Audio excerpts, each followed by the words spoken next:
A few moments later.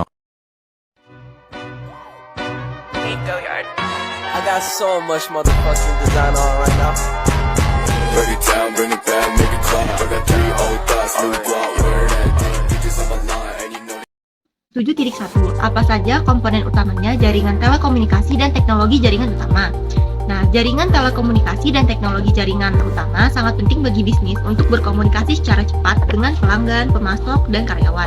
Sebelum tahun 1990, bisnis menggunakan sistem pos atau telepon.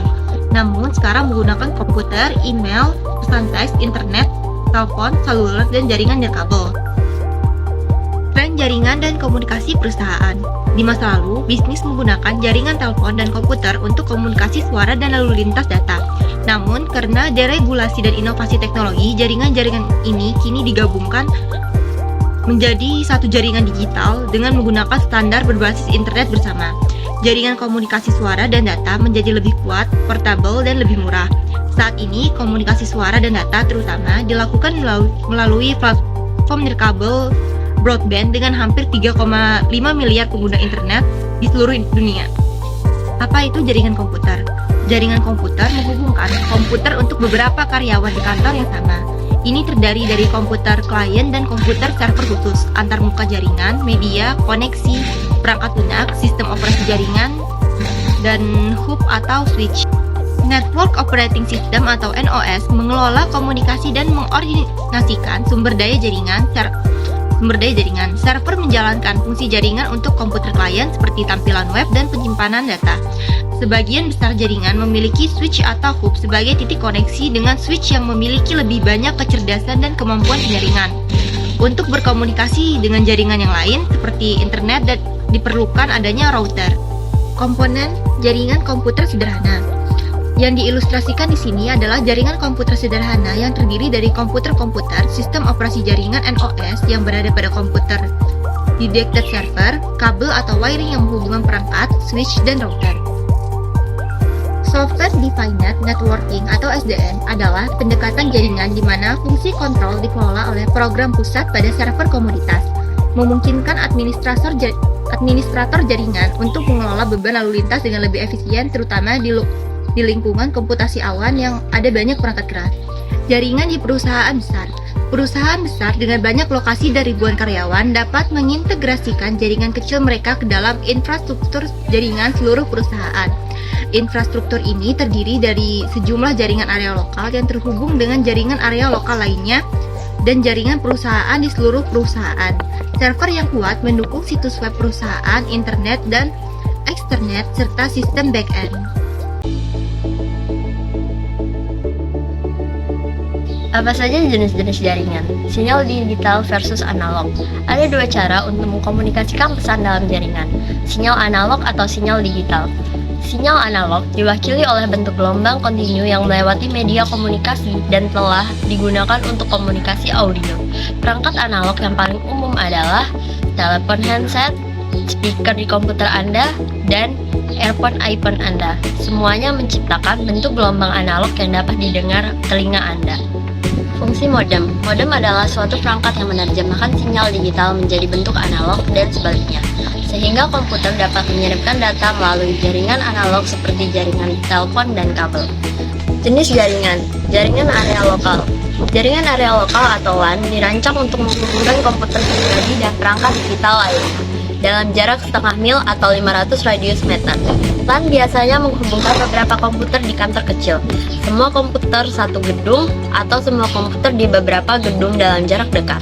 Jaringan metropolitan dan area luas. Jaringan area luas atau LAN menjangkau wilayah, negara bagian, benua, atau seluruh dunia dengan jarak geografis yang luas. LAN yang paling universal dan kuat adalah internet. Komputer terhubung ke WAN melalui jaringan lokal seperti sistem telepon atau sistem kabel pribadi, atau melalui jalur sewaan atau satelit. Jaringan area metropolitan atau MEN adalah jaringan yang mencakup wilayah metropolitan, biasanya kota dan pinggiran kota utama. Media transmisi dan kecepatan transmisi. Jaringan menggunakan berbagai jenis media transmisi fisik termasuk kawat pait bengkok, kabel koaksial, kabel serat optik, dan media transmisi nirkabel. Bandwidth kecepatan transmisi. Jumlah total informasi digital yang dapat ditransmisikan melalui media telekomunikasi apapun diukur dalam bit per detik atau BPS. Satu perubahan sinyal atau siklus diperlukan untuk mengirim satu atau beberapa bit. Jumlah siklus per detik yang dapat dikirim melalui media tersebut diukur dalam hertz. 1 hertz sama dengan 1 siklus media. Materi selanjutnya mengenai bagaimana cara kerja internet dan teknologi internet dan bagaimana cara komunikasinya dalam bisnis elektronik. Apa itu internet? Internet merupakan implementasi komputer klien atau server yang menghubungkan jutaan jaringan individual di seluruh dunia. Dalam internet, kita harus mengamati mulai dari sistem domain, tata kelola, dan internet di masa depan. Seperti IPv6 yang menggantikan alamat IP lama dengan menggunakan 128 bit yang lebih dari cukup. Selanjutnya, ada beberapa layanan internet seperti layanan suara menggunakan IP, komunikasi terpadu, dan jaringan pribadi virtual atau VPN. Teknologi Voice over IP menyampaikan informasi suara dalam bentuk digital menggunakan packet switching sehingga menghindari biaya yang dikenakan oleh jaringan telepon lokal dan jarak jauh.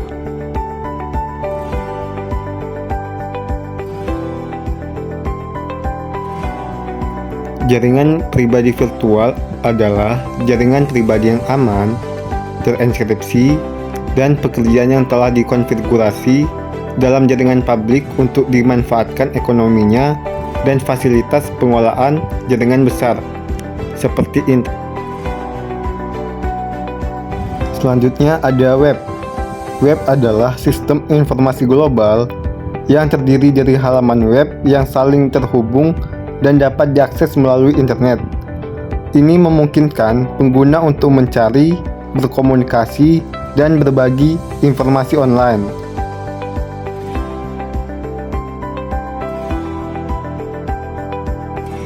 Oke, materi selanjutnya adalah teknologi dan standar utama untuk jaringan nirkabel, komunikasi, dan akses internet. Yang pertama ada sistem seluler.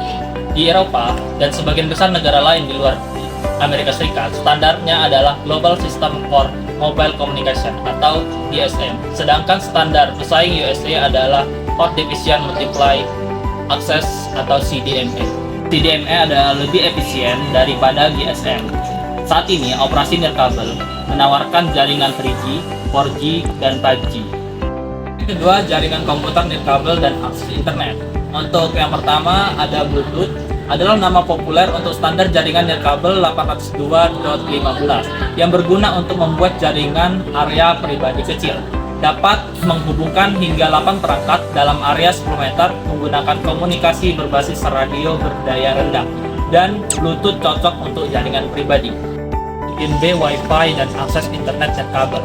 Wi-Fi berupa kumpulan standar 802.11 untuk LAN nirkabel dan akses internet nirkabel juga. Berikut kumpulan standarnya, ada standar 802.11b, 802.11g, dan 802.11n, dan standar 802.11ac. Hotspot adalah lokasi dengan satu atau lebih titik akses yang menyediakan akses internet dan kabel dan sering berada di tempat umum. Bagian C, WiMAX atau Worldwide Interoperability for Microwave Access adalah istilah populer untuk standar IEEE 802.16. Ia memiliki jaringan akses nirkabel hingga 31 mil dan kecepatan transmisi 30-40 Mbps. Antena WiMAX cukup kuat untuk memancar koneksi internet berkecepatan tinggi ke antena atap rumah dan bisnis yang jauhnya bermil-mil. Oke, materi ketiga, jaringan sensorik RFID dan nirkabel. A. Identifikasi frekuensi radio atau RFID dan Near Field Komunikasi atau NFC. RFID adalah sistem identifikasi tanpa kabel yang memungkinkan pengambilan data tanpa harus bersentuhan seperti barcode dan magnetic card ATM. NFC adalah standar konektivitas nirkabel jangka pendek yang menggunakan medan radio elektromagnetik untuk memungkinkan dua perangkat yang compatible bertukar data ketika berada dalam jangka beberapa sentimeter satu sama lain. Contohnya, NFC digunakan dalam layanan pembayaran nirkabel. Jaringan sensorik nirkabel. Jaringan sensorik nirkabel atau WSN adalah jaringan perangkat nirkabel yang saling terhubung yang tertanam di lingkungan fisik untuk menyediakan pengukuran banyak titik dalam ruang yang luas. Jaringan sensorik nirkabel bermanfaat untuk kegunaan seperti memantau perubahan lingkungan, memantau lalu lintas, melindungi properti, dan mengoperasikan dan mengelola mesin dan kendaraan secara efisien, dan masih banyak lagi.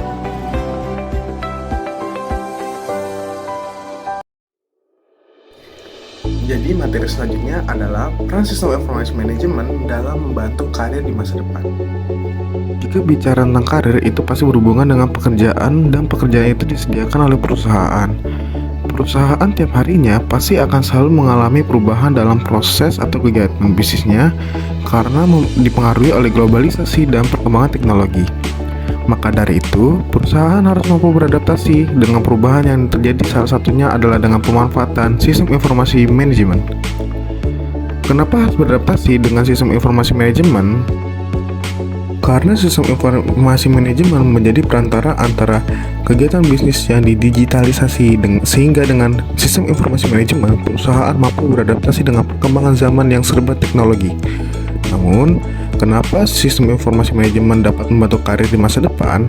Hal ini disebabkan dengan kehadiran sistem informasi manajemen, perusahaan akan memiliki sebidang pekerjaan baru yang basisnya dengan memanfaatkan sistem informasi manajemen seperti social media management, digital marketing, dan online advertising, dan masih banyak lagi.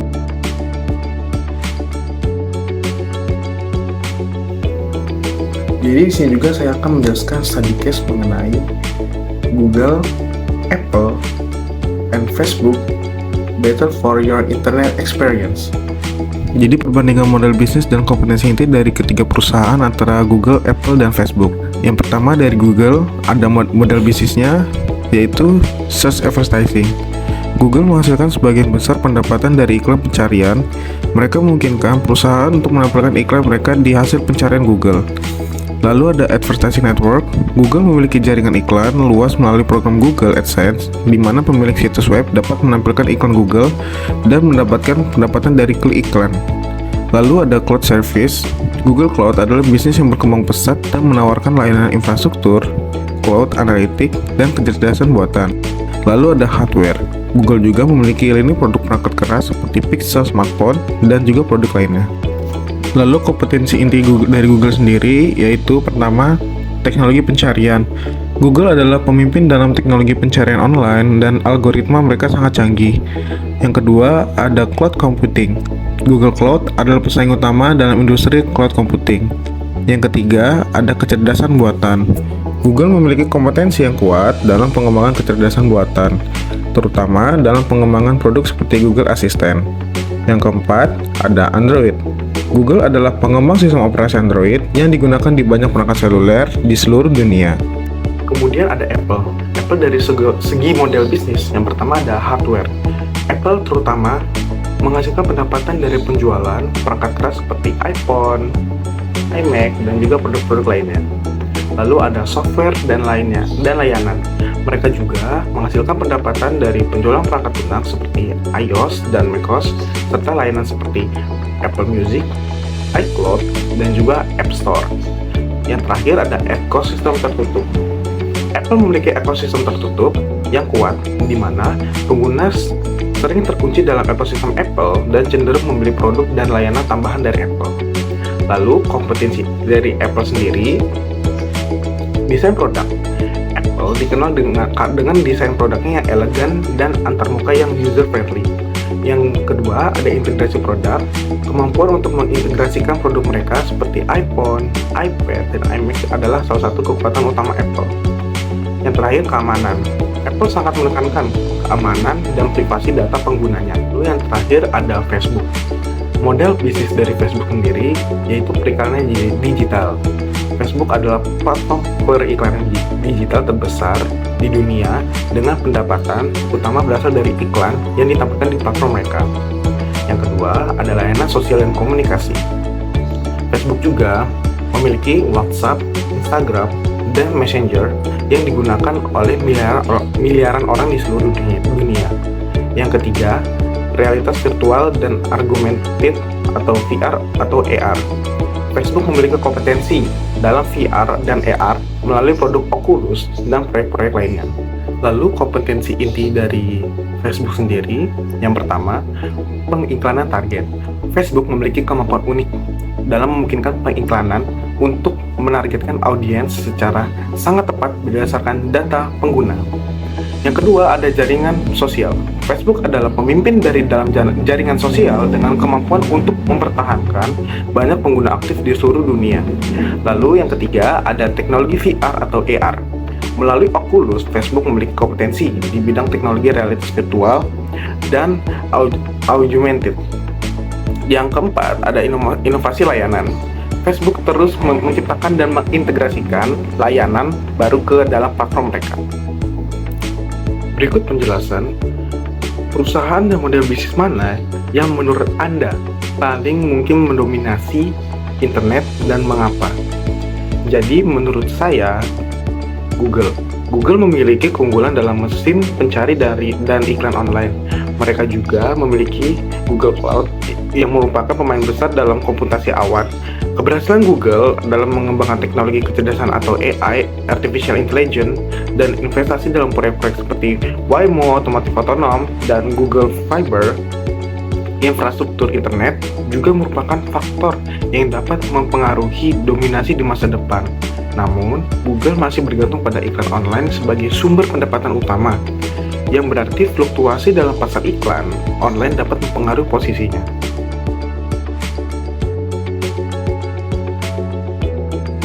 Perilaku vandalisme penyedia jaringan telekomunikasi.